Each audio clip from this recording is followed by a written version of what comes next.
My name is Amy Williams, and I'm turning 30 this year. I work in an office for a local company. I still live with my dad because I haven't moved out yet. My mom passed away when I was young, and my dad and grandparents raised me. My grandparents used to run a small grocery store in our building. After my mom passed away, my dad, who was a chef, turned the store into a bakery. Even as a child, I understood why my dad opened his own business. He wanted to be there for me when I went to school and when I came home. The bread he made was simple, but really good, and his bakery became popular in the community. The regular customers always asked me how school was going whenever they saw me in the shop. I missed my mom a lot, and sometimes I would cry myself to sleep, but my dad, grandparents, and many others showed me love, so I never felt alone or unlucky. When it was time for me to get married, my fiancé was Ken Wolf. We worked at the same office, and he was part of the company's sports team. Ken was always hungry, so I often brought him my dad's bread. He loved it so much that he wanted to meet the baker, so he visited our house, and he and my dad quickly became friends. My dad often said, if I were a baker, I'd have a big dog. He really liked Ken, and they spent time together on weekends fishing or going to my dad's favorite bar. Sometimes, I joked, hey, I want to spend time alone with Ken too, but it was all fun, and we were like one big happy family. I was really happy when Ken proposed, but there was one issue. The wedding was still 6 months away, and I was planning to move into Ken's apartment after we married. He was often busy on weekends with practice and tournaments, so I spent that time cleaning his apartment and getting it ready for us. I also cooked meals for him while I waited for our new life to start. However, there was one problem. Ken's mom, Mrs. Wolf, started visiting his apartment. The first time she came, she immediately criticized the smell of bread in the house. It smells like bread in here. Do you even shower every day? She said as she barged in without knocking, using a spare key. I'm sorry, our bathroom smells like freshly baked bread. I replied, your bread smells awful. You should tell your dad to use better ingredients, like French butter or organic fruit. She sneered, well, he gets the butter from a local supplier, and the fruit is from a nearby store. I said, that's not good enough. Don't come crying to me when his business fails. She added, yes, ma'am, I said, just trying to stay polite. At first, I argued with her, but eventually, I stopped because it wasn't worth it. Even when I agreed with her, she would just get more sarcastic. Ken's mom often made rude comments about me. One time, she said, I don't know why Ken chose such a plain girl. I raised him to be good-looking, smart, and athletic. Her attitude was always negative. She looked strange, like she had a loaf of bread in her stomach, and her arms were like burnt bread. Every time she saw me, she sneered. It felt disrespectful, not just to me, but also to the bread my dad made. Once, she tried a bite of my dad's bread, but she didn't even finish it and instead showed off a fancy Danish she bought from a hotel. Ken's dad wasn't much better. He worked for a company with sales offices in the county. He was transferred to my town a few years ago, and I thought it was impressive that he was becoming influential. But like his wife, he looked down on us because we ran a small business.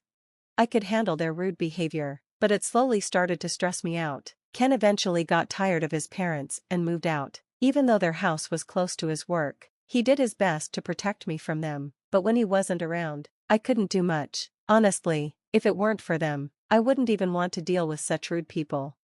One day, Ken's dad called us over.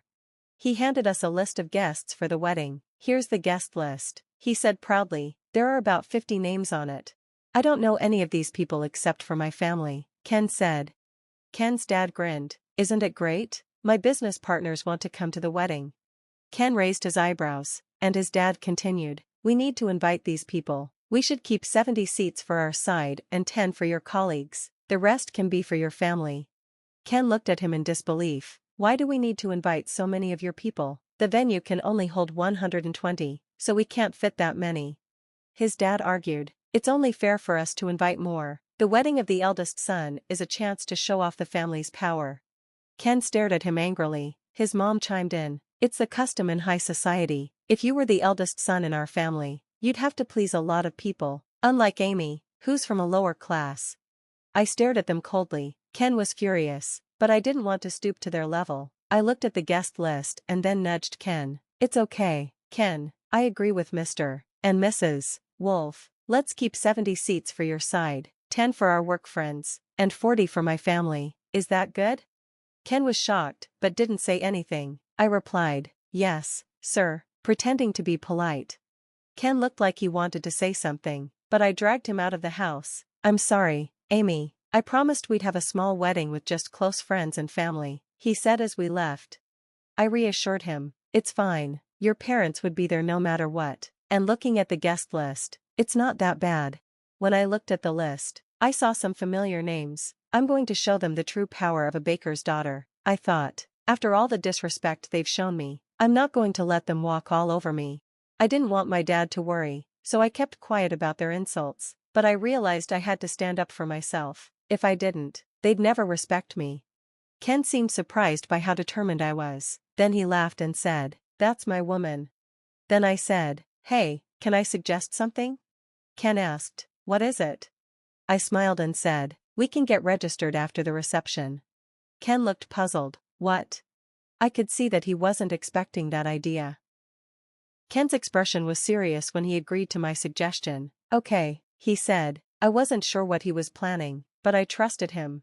Finally, it was the big day, the wedding day of the Williams and Wolf families. The ceremony went smoothly, with everyone cheering as I walked down the aisle. When the reception started, I entered the hall with Ken, and the room erupted with cheers. The guests were excited, not just from my side but also from Ken's side. I could see the shocked faces of Ken's parents, especially his mother, who looked at me with disdain. I couldn't help but smile. The people Ken's father was proud to know, landowners and powerful figures, were actually all regular customers of my dad's bakery. They had known me since I was a child. "Amy, you've grown into such a beautiful woman," Mrs. Smith said. "Thank you," I replied. "I can't believe the girl who used to beat my son is now married." Mr. Brown laughed. "Oh, Mr. Brown," I chuckled back. It was funny, but at the same time, I couldn't help feeling embarrassed. These people were like family to me, so their stories about my childhood made me blush.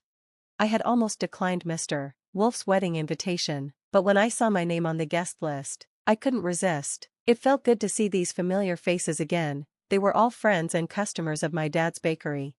As Ken's parents made their rounds greeting guests, I could tell they were hearing stories about me from my childhood. They must have felt uncomfortable, seeing how close my dad was to so many people in the community, while they tried to flaunt their power.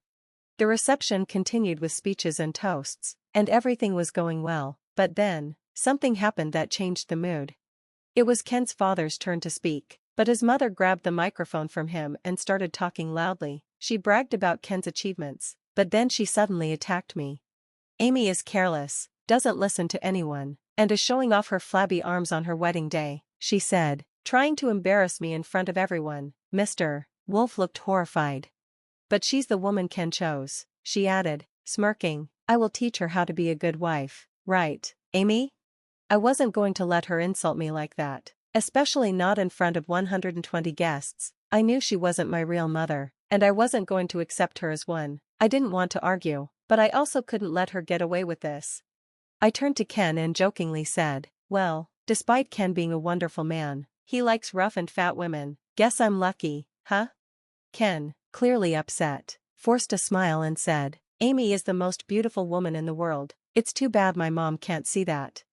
Mrs. Wolf didn't stop there, but then my dad spoke up, his voice strong and filled with anger. "Is that all you have to say?" he said, glaring at Mrs. Wolf. "Amy may have lost her mother when she was young, but she grew up to be kind and caring. I won't forgive you for insulting her." Mrs. Wolf froze, stunned by my dad's words. "What can a baker like you do?" she sneered. "My bread fills more than just stomachs, it fills hearts," my dad replied. "Unlike you, who only looks down on others."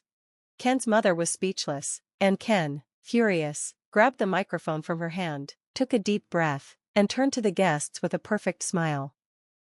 Ken stood up and addressed the guests, his voice strong and sincere. "Thank you all for being here to celebrate our new life together. We're sorry you had to witness what happened today, but I'm truly happy to have Amy as my wife. She's kind, full of life, and loved by so many.